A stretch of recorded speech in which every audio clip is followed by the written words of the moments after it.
Hello friends, in this video I'd like to solve the following problem from William Lowell Putnam Mathematical Competition 1991 problem B4.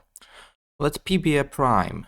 Prove that sum going from k equals 0 to P of P choose K times P plus K choose K is congruent to 2P plus 1 modulo P squared. It's a fun little problem. You will see why. My hints for this problem. You may wish to prove the following three lemmata. First lemma says that sum from k equals 0 to m of n plus k choose k can be simplified to n plus m plus 1 choose m. Second lemma says that sum going from k equals 0 to n of n choose k squared is equal to n choose n. So the following two sums can be simplified. But in our problem, actually, we'll move other way around. We will need changing simple binomial coefficients into sums. It's the funny part. You will see in a moment.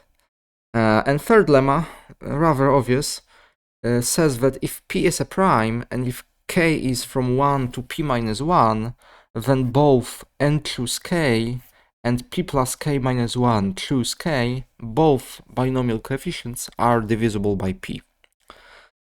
So give this problem a try, prove the three lemmata which I presented, and try to show that our congruence holds.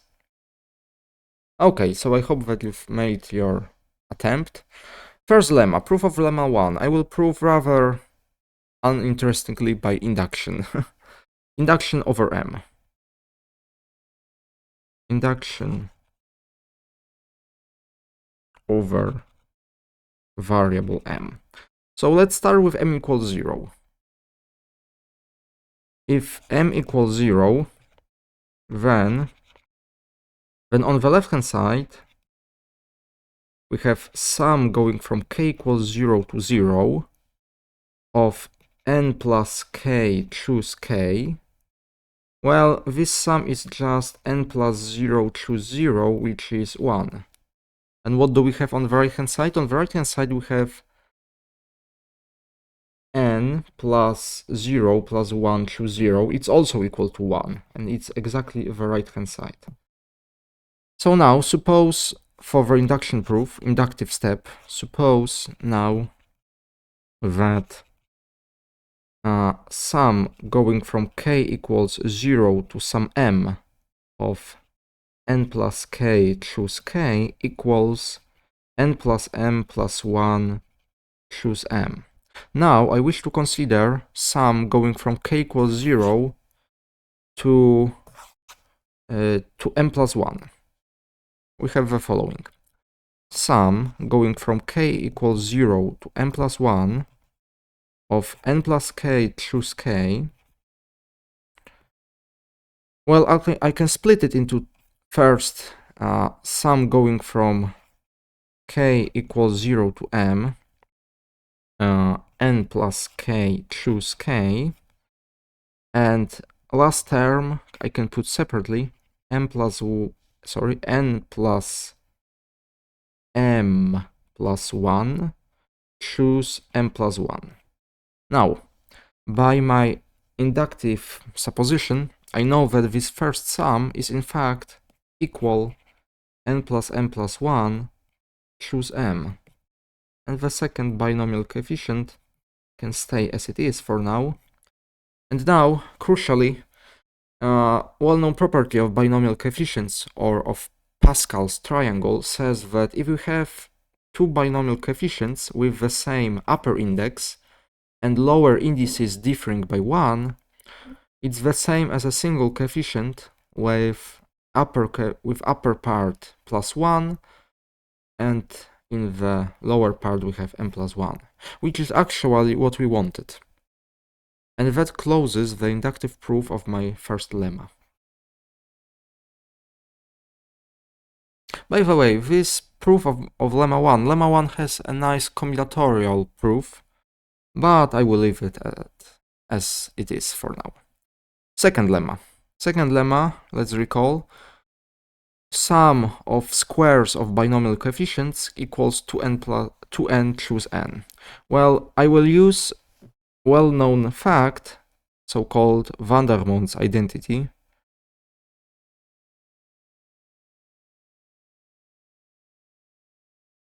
Vandermonde's identity. Vandermonde's identity says that sum going from k equals 0 to, let's say, to m or to n of r choose k, s choose n minus k, it's just r plus s choose n. It's a well-known identity. You can look it up on Wikipedia. I have proven it in one of my videos. And now, special case of Vandermonde's identity. Special case for r equals s equals n. Well, in that special case, we have on the right hand side, we have n plus n choose n, which is just 2n choose n. And on the left hand side, by Vandermonde's identity, it's sum going from 0 to n choose k, n choose n minus k. But by symmetry of binomial coefficients, well, the second binomial coefficient, it's just n choose k. So it's sum over from k equals 0 to n of n choose k squared. And that closes the proof of my second lemma. It was quite easy because of powerful Vandermonde's identity. Now, proof of third lemma.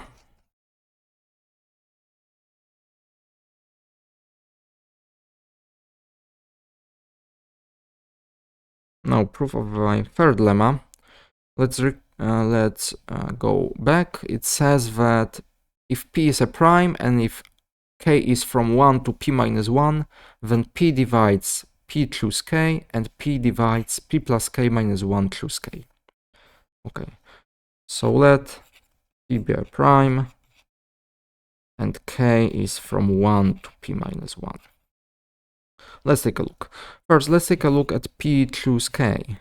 P choose k is by definition, or by property, if you wish, p times p minus 1 times p minus 2, and so on, p minus k plus 1 over k factorial. And now, crucially,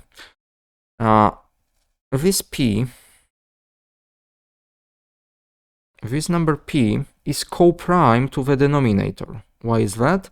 Well, because in the denominator we have product from 1 to k, and k is not equal p. So GCD of k factorial and p is 1. So I can write it in the following way. I can take p out of my fraction, and I have p minus 1, p minus 2, p minus k plus 1 over k factorial. And now I know that this number is an integer. So this number must be integer as well. Why is that? Well, because multiplying a fraction by some number which is co-prime to the denominator cannot change the fact of being an integer or not being an integer. So since this is an integer, p is co-prime to the denominator, this part in blue ellipses must also be an integer. And we have our divisibility. Now, the second part is even easier, I'd say, or maybe not. P plus k minus 1 choose k. Let's write this. Well, what is it? First term is p plus k minus 1. The second term is p plus k minus 2, and so on.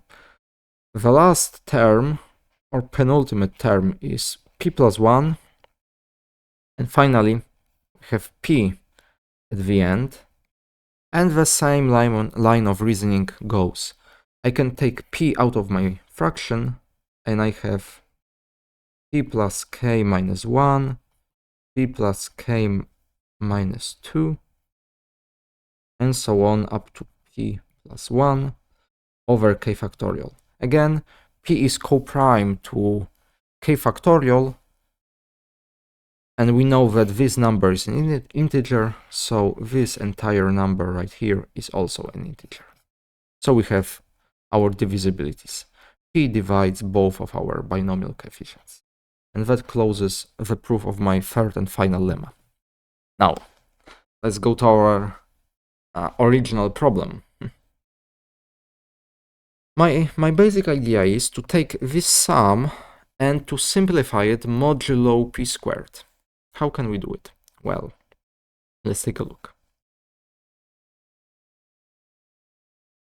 So we are interested in sum going from 0 to p. P choose k, p plus k choose k. First thing which I wish to do is to take terms with k equals 0 and k equals p separately. So it's p choose 0, p plus 0 choose 0. Then I will have my sum going from 1 to p minus 1. P choose k, p plus k choose k, and finally p choose p, p plus p choose p. Okay. Now, what's the first part? 1 times 1, 1. Then, here comes the tricky part. Maybe I will write this binomial coefficient in pink. It's p plus k choose k. Now, I wish to write this pink binomial coefficient in a different way. Namely, I wish to write it as a sum.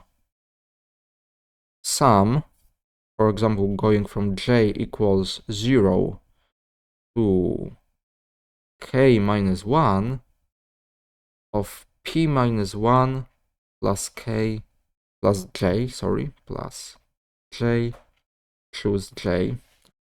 Well, how can it be done? Well, by lemma number 1. If you look closely, lemma number 1 allows us to write this type of binomial coefficient as a sum of different binomial coefficients. And crucially, the parts of these binomial coefficients are, well, if we have plus 1 here, we don't have plus 1 right here. So it's 1 less. And instead of m, we have k. Or j in my case, because k was already chosen. You have to make sure that names of the variables match. Okay, so this first 10 can be done by lemma 1. By lemma 1. And the final part, it's p choose p is just p choose p, it's just 1, and we have 2p choose p. Very well. Now, next thing. I wish to split my pink sum to take term with j equals 0 separately and rest of the sum separately. So I have the following. Sum from k equals 1 to p minus 1, p choose k. Then I will have my term with j equals 0, p minus 1 plus 0 choose 0. And then I want to have my sum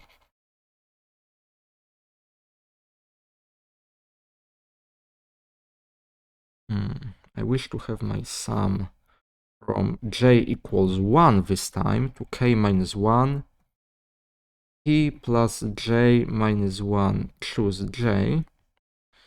And I need some space, so I will put everything slightly to the left.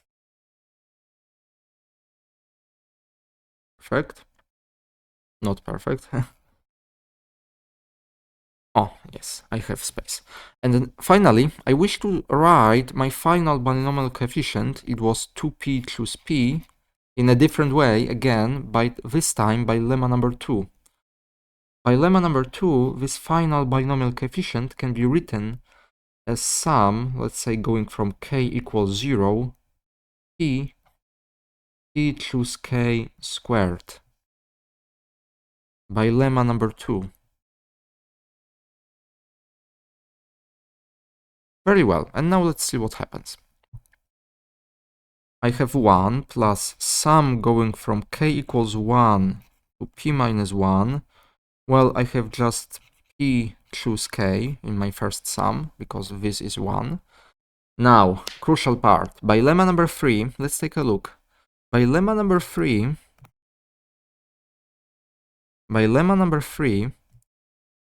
every term here is divisible by p squared. Why? Because k goes from 1 to p minus 1, so this binomial coefficient is divisible by p. And again, j goes from 1 to k minus 1, but k minus 1 is also definitely less than p. So every binomial coefficient of this form is also divisible by p. So if instead of equality, I will write congruence, this entire sum disappears. It's congruent to 0, modulo p squared. So it's gone. And finally, I wish to write my final sum, and I will take terms with k equals 0 separately. So I will have p choose 0 squared, sum going from k equals 0, k equals 1 this time, to p minus 1, p choose k squared, and term with k equals p separately. Very well. Once again, by lemma number 3,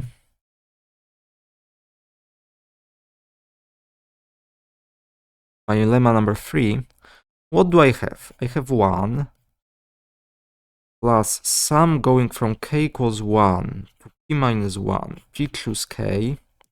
Then what do I have? Well, I have plus 1, because it's 1 squared, it's plus 1. And now, every term of this sum is congruent to 0 modulo p squared. Why is that? Well, every binomial coefficient p choose k is divisible by p, and I have square, so it's divisible by p squared. So this entire sum is gone, and I have p choose p, it's 1 once again. And now I can take these two ones, because if you think about it, this one right here, it's p choose 0, and this one right here is p choose p. So I can combine them and write my sum, this time going from 0 to p choose k. And by the binomial theorem, this sum, it's 1 plus 1 plus 1 to the power of p, which is obviously or congruent, because we are dealing with congruences from some time. It's 1 plus 2 to the power of p. Of course, we were talking about modulo p squared. And that closes our proof, because if we go back to our original problem statement, we wanted to show that this entire thing is just congruent to 2p plus 1, and we have done that. So that closes our reasoning. Pretty tricky problem, I'd say, because of these two non-obvious going from single binomial coefficients to sums over multiple coefficients. Very nice proof, very nice problem. By the way, in the original problem statement, it was assumed for some reason that p must be odd prime, but there is no reason to assume that. It also works for p equals 2. You can verify it manually, because it's a very small number in that case. Yes, so thank you for watching. I'm sorry for delaying this recording for some time, but I had some difficulties with my internet connection and with my tech program, so it was miserable for me. And by the way, I have a little announcement for that in the near future, I don't know the exact date just yet, but I plan a long lecture, a long form video about various properties of the binomial coefficients. I will be talking about Pascal triangle, various sums, identities, connection to Fibonacci sequence, and so on. So stay tuned because it's coming probably next week or 2 weeks from now. A long video which will be a point of reference for me, because I will be pointing in my next videos. If I will be using some identities, I can then point to my video with entire list of binomial identities. So stay tuned and thank you for watching so much. Goodbye and see you next time.